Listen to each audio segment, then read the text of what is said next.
A, B, C, D is a parallelogram. So we've got parallelogram A, B, C, D. Vector AE is A, so we've got vector AE is A, and vector BA is 2B. The ratio of AE to ED is 1 to 4, so it's 1 to 4.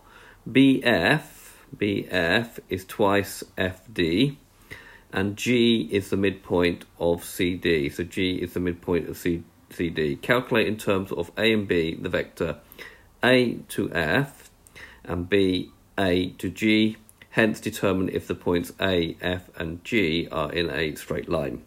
So drawing out the diagram. Okay, so annotating your diagram, we should need to write this is the ratio of 1 to 4. This is the ratio of 2 to 1 because this length here is twice this length here.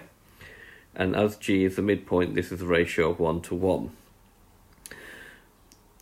Okay, for part A, we need to find the vector A to F. So we need to find another route of getting to A to F. So the route I'm going to take is AB plus BF. So writing that down, it's very, very important in a vector question, you write this first step down. So vector A to F is equal to A to B plus B to F. Right, so we're going against the arrow of this vector here, so that will become minus 2B because you're going against the arrow. Now BF we don't know, but so therefore we've got to find the vector B to D. And we'll take 2/3 of that vector because F is 2/3 along the line B to D. Now, so finding BD separately here, so this is why I've written it in different colours. So BD, so vector B to D means going B to A plus A to D. So that's going to be 2B, and then as this is 1/5 of the way along because it's a ratio of 1 to 4, this is going to be the vector 5A. We now take that and substitute it into this. So we're going to have that AF is equal to minus 2B plus 2/3 of 2B plus 5A. Now we now simplify that just using the normal rules of algebra. So we're going to have minus 2B, 2/3 times 2 is 4 over 3B, and then 2/3 of 5 will give me 10 over 3 of A. Simplifying like terms, we're going to have the AF is going to be 10 over 3A minus 2/3 of B.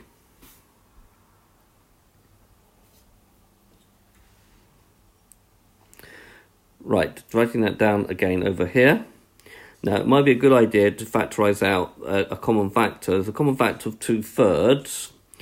So it's 2/3 of 5A minus B. That might make the very last part of the question easy. Now, for part B, putting all the ratios on, we now have to find the vector A to G. Right, so we need to find a route. So A to G, maybe the easiest route would be A to D plus D to G. But you could go AB, BC, and BG, but this is a much easier route to take.